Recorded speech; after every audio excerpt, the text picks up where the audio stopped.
रूस जब यूक्रेन में कमजोर पड़ रहा था तो उस वक्त ईरान मिडिल ईस्ट में इकलौता ऐसा देश था जिसने पर्दे के पीछे से अपने हथियारों का जखीरा पुतिन के लिए खोल दिया था। इस दौरान ईरान ने हजारों घातक कामिकेज ड्रोन्स रूस को सप्लाई किए थे, जिनके दम पर रूसी सेना ने यूक्रेन में वापसी की थी।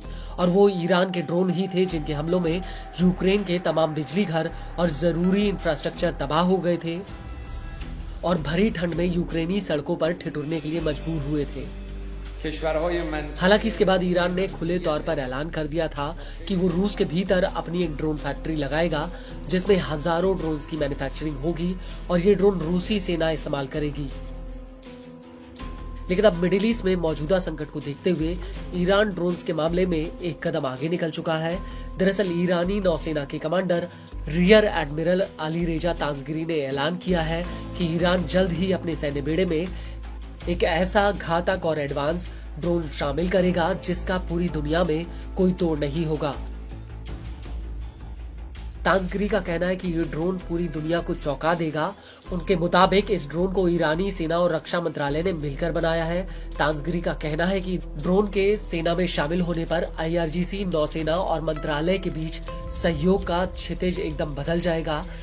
ये ड्रोन दोनों पक्षों के सहयोग का आखिरी उदाहरण नहीं होगा, बल्कि इस ड्रोन की लॉन्चिंग से हम सेना और रक्षा मंत्रालय के बीच सहयोग को बदल देंगे। आपको बता दें कि इस साल जनवरी 2024 में ईरानी सेना ने करीब 20 ठिकानों पर अलग अलग तरह के ड्रोन से सैन्य अभ्यास किया था। इसके एक महीने बाद ही सेना को स्वदेशी कामिकेज ड्रोन्स की डिलीवरी मिल गई थी और इसके बाद मार्च 2024 में ईरान के कमांडर ने कहा था कि सेना फारसी कैलेंडर के अंत में अपने सैन्य बेड़े में नई जनरेशन की मिसाइल और ड्रोन्स को शामिल करेगी। इसके कुछ ही महीनों बाद यानी सितंबर 2024 में ईरानी सेना ने दुनिया के सामने कई तरह की बैलिस्टिक मिसाइलों और नए कामिकेज ड्रोन्स को पेश किया था। आपको बता दें कि ईरान के नए कामिकेज ड्रोन्स की रेंज 4000 किलोमीटर तक है। वहीं दिसंबर 2024 की शुरुआत में ईरान ने अमेरिका के सामने डंके की चोट पर मिडिल ईस्ट में उसके युद्धपोतों की जासूसी करने का भी खुलासा किया था। उस वक्त ईरानी नौसेना के रियर एडमिरल सहरम ईरानी ने कहा था कि अमेरिकी एयरक्राफ्ट कैरियर के साथ साथ 16 मजबूत विध्वंसक और फ्रिगेट इलाके में मौजूद हैं, जिनकी निगरानी लगातार हमारे ड्रोन कर रहे हैं। हम उनके सिरों के ऊपर हैं। आपको बता दें कि इससे पहले भी पिछले कई सालों में ईरानी ड्रोन्स ने अमेरिकी सेना के एयरक्राफ्ट कैरियर की फारस की खाड़ी में न सिर्फ जासूसी की है, बल्कि उनका बाकायदा वीडियो तक रिकॉर्ड किया है। इस सब के बीच आपको ये भी बता दें कि ईरान दुनिया के सबसे ताकतवर 5 ड्रोन सुपर पावर में आता है।